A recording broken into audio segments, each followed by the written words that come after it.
Intro, take one.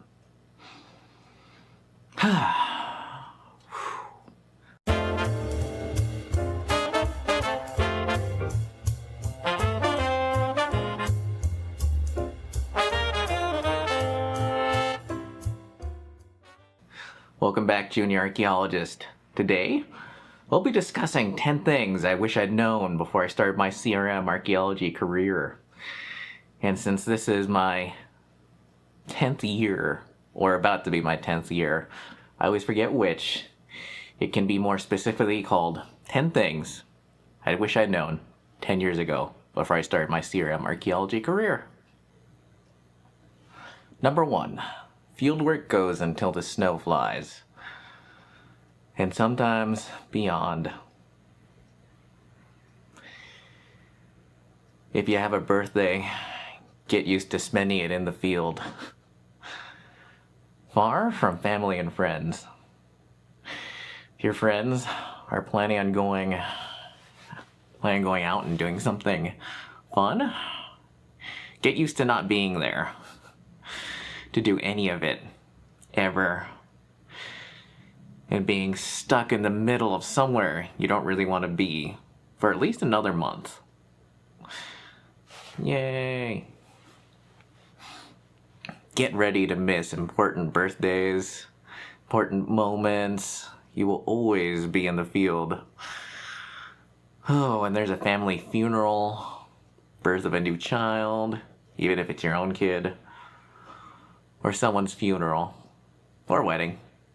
Let's keep it happy. Because every company says they're cool with you taking whatever time off you need, as long as you give them enough lead time or advance warning. That is, until you ask for it. Then it's always a bad time to ask. It's gonna be tough to find someone to fill in for you.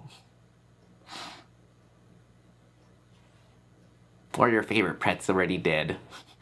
Just visit the grave when you're on your winter break.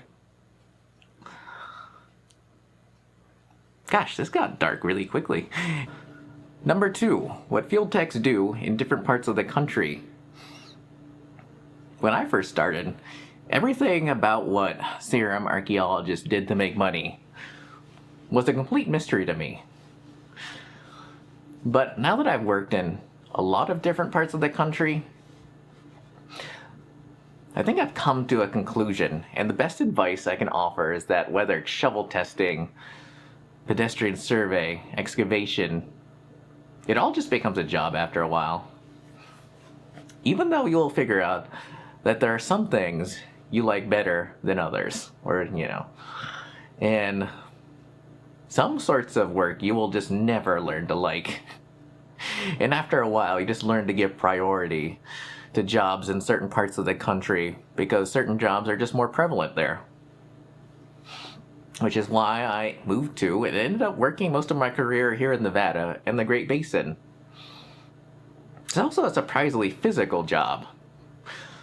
Unless you're like in California or some other state where construction monitoring is the norm rather than the exception.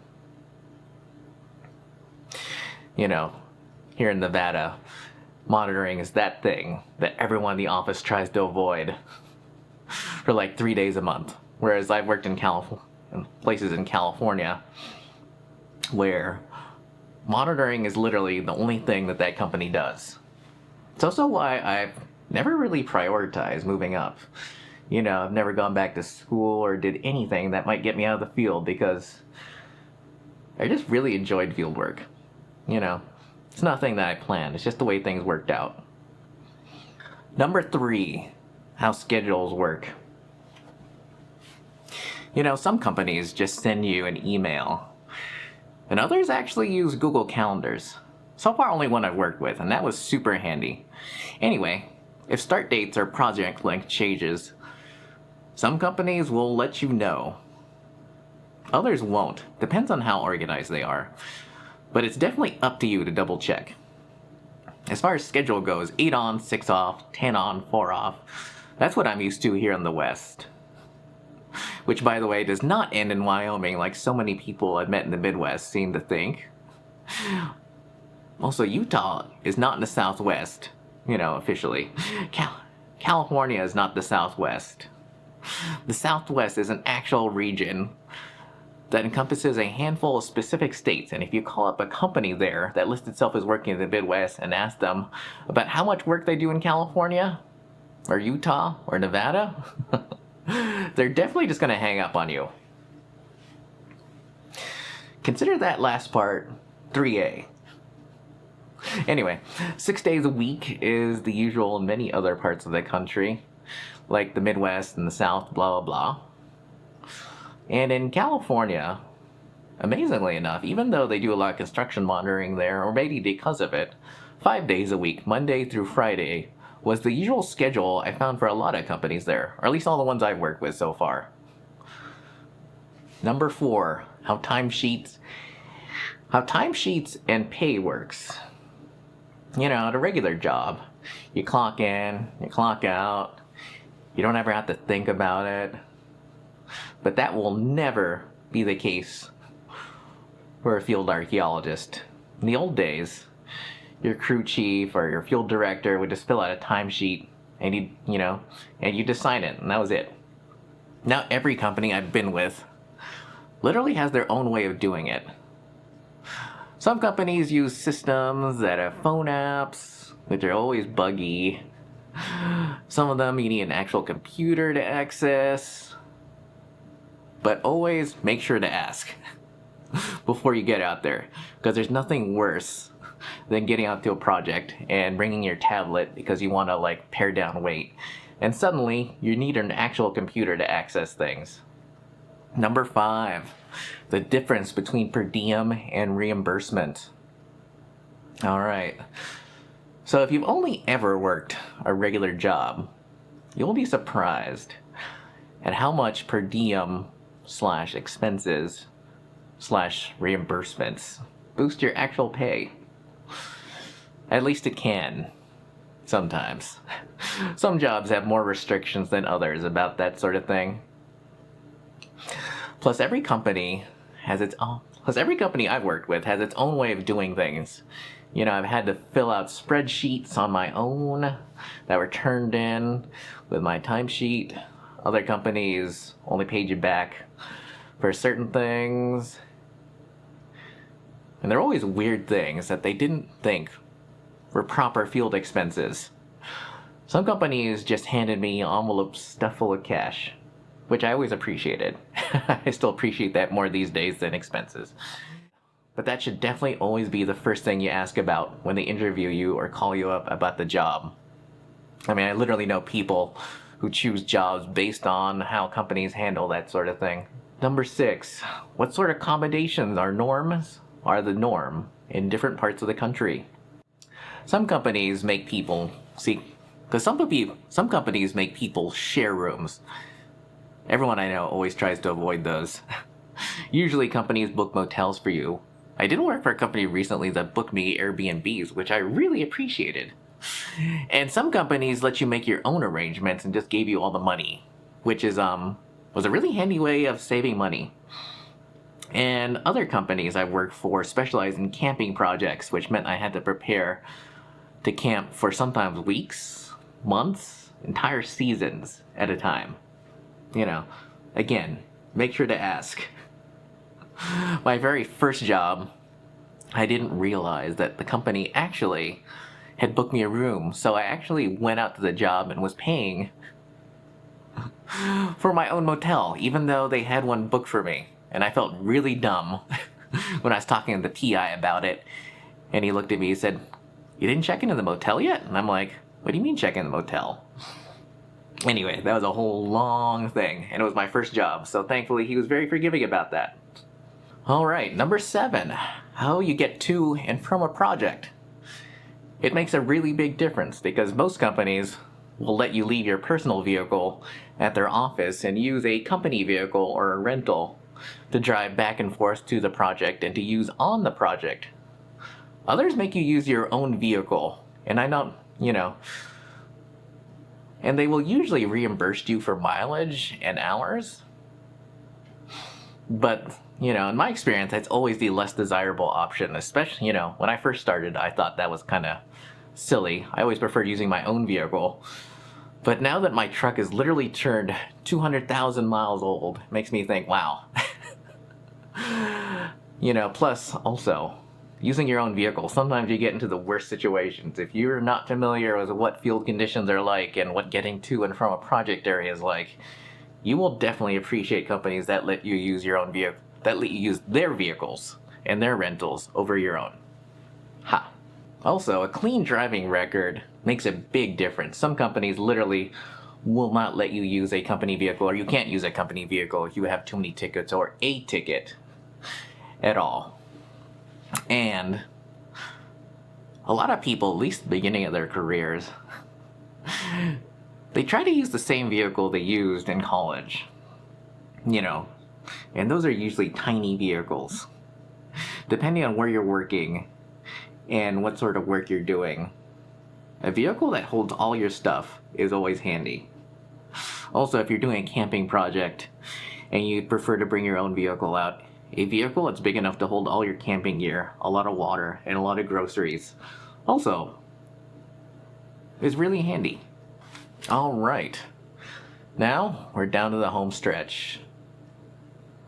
Number 8. What PPE was and how often I was going to have to wear it. Before I got into CRM archaeology, I never even heard of PPE, which stands for personal protective equipment. Now I literally have a whole trash can, because that's what I store stuff in, full of the damn things. But it's not just important to know what it is, at least in general. Every project, has its own weird quirks. Every project ever has seen a double-digit reductions in injuries after someone decided that everyone has to wear this or has to wear that. And it's literally never been the same thing. Which I call guessing. Or no clothing will ever replace the human factor of paying attention. I've come close to being seriously injured or almost killed more than a few times in my career. And none of the silly safety equipment I was forced to wear would have helped in any of those instances. At all. At all. You should probably ask about that still, though, because it does make you look like an responsible, knowledgeable employee who might actually care about safety. And for the record, if you're actually curious, prepare to spend a lot of time wearing a hard hat of so many different types and colors. We're not allowed to wear this or that shape, this material, that material, because this one thing resulted in a double-digit reduction in injuries over this or that during some period, during some particular year. Next up, safety glasses that you'll probably just lose and use like regular sunglasses, basically. Which is why a lot of companies make you sign out for those things, because literally that's like the one thing that people lose on a regular basis, because they're using them like regular sunglasses. Hearing protection that you always forget how to put in, especially when you really need it. Also known as the earbuds you'll be listening to your favorite podcast in. Because that's usually what most people wear instead of actual hearing protection. And not even the noise-canceling ones that are supposedly supposed to, that almost can double as hearing protection. Anyway, moving on. A safety vest. And those only ever come in sizes extra large and extra fat. And they never have pockets. And if you're working for a really weird company, they'll have a logo on them. Sometimes they'll even have the logo of the company you're working for. And if it's a really weird company, they'll make you sign out and return those vests at the end of a damn project. And the best part is, those vests are never washed. I've never seen a company hand out vests that they make you return that are have been washed any time this year. Also, usually, they're so old and so faded that you can't even tell what company. No one can tell what company you're working for. But it's always super important that you return it at the end of a project. Personally, no company has ever paid me enough to wear any company safety vest, except my own, which obviously doesn't have a logo. I also wash it on a regular basis. Yay, cleanliness. Number 9, clothes make the man or woman. And in this case, pockets always make the difference. You will be surprised at how much small stuff you will need to carry with you as you're walking around, or walking around and recording a site, or excavate, or whatever. And the best way not to lose that stuff is just to have pockets. It's also always cold in the morning. Most crews start their day before sunrise, and some people just let themselves be cold. Those are crazy people. I always pack a jacket on every project, even if it's in the middle of July in Arizona. Don't care at all. I mean, I won't necessarily pack a winter jacket, but I will pack a jacket of some sort. Also, archaeology never stops just because it's raining.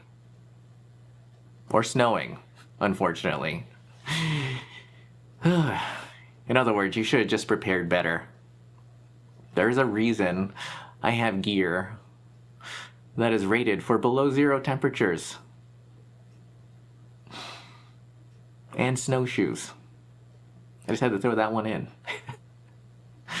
If you're doing survey or excavation, you will always get hot and sweaty, even if it's January, which is why a lot of people eventually end up buying Carhartt or other outdoorsy, sporty clothing. Fieldwork, however, is also really hard on clothes. And, you know, there's a lot of branches, a lot of plants that want to catch on to your clothing and just rip it wide open. Which is why so many people eventually end up using Carhartt outerwear or Carhartt mid layers because they're tough wearing, they're reasonably priced compared to like brands you might buy at REI or Cabela's. And if you rip them open, it's not the biggest deal. It still sucks, especially if you're in the field. And more importantly, they always have plenty of pockets. That's one thing I noticed about a lot of Carhartt stuff. It has more pockets than most competitors. In other words, get ready like you're looking to hike to a construction site. Blech. Get ready to look like you're gonna hike to a construction site. Tongue twister. Number 10. I should have brushed up on my beer and music knowledge. You know, before I started doing a lot of field work, I was mostly like a whiskey drinker. And almost my entire music collection was basically jazz, big band, and blues. But you know, I have to admit, I probably learned more about beer and music than I ever thought possible. If I had to guess, something about this job, something about archaeology, just draws people who like to play instruments, or go to shows, or have really big record collections. Slash album collections. Not everyone collects records. I do though, as you can see. I've literally spent like entire portions of my life listening to other archaeologists play me something they wrote, or learning about musicians I'd never heard of, like at all. Or arguing about who gets to play DJ in the crew truck. And I'll be honest, I wasn't much of a beer person before I got into archaeology. You know, whatever was around, or whatever was handed, or whatever I could afford was what I drank. But nothing makes you appreciate good beer like being someplace where they have all the beer. Bud and Bud Light. Coors or Coors Light. Hopefully I'm making a face. I should be making a face. You know, because you'd be surprised how fast projects go when you're too busy having fun drinking good beer and listening to good music with people. You know, I'll close this out by saying the good times don't last forever. And I've gotten tired field seasons, feeling angry and burned out. But I have to admit, I always try to remember that things could always be worse. There's always a worse job, a more terrible boss, workplaces where I can't wear a Stetson or see outside. Ugh. And I realized I said this was going to be a list of 10 things. But I did want to add one more thing. We'll call this a bonus. And this bonus is that I really wish I had prepared for digital archaeology. You know, when I started out 10 years ago, faxing things back and forth was still the norm. And, you know, digital archaeology was like, I don't even think that had been coined yet. I might be wrong. But these days I've found that every company I've worked for has started buying tablets and using note-taking apps of one sort or another to replace all their paperwork, you know, for site recording, for navigation, etc., etc. And I wish I had educated myself more about what sorts of apps that companies use, or at the very least familiarize myself with like outdoorsy apps. Like I could do a whole video on like the apps I use on my phone. But that would definitely be another video. Anyway, those are 10 things plus one bonus that I wish I had known about or thought about or prepared for before I got into CRM archaeology. If you found that useful at all, don't forget to like, share, and subscribe. And I'll see you guys around. Or I'll see you guys later. Or I hope you guys have a good day. Or maybe someday I will come up with a real outro. Anyway, see you guys.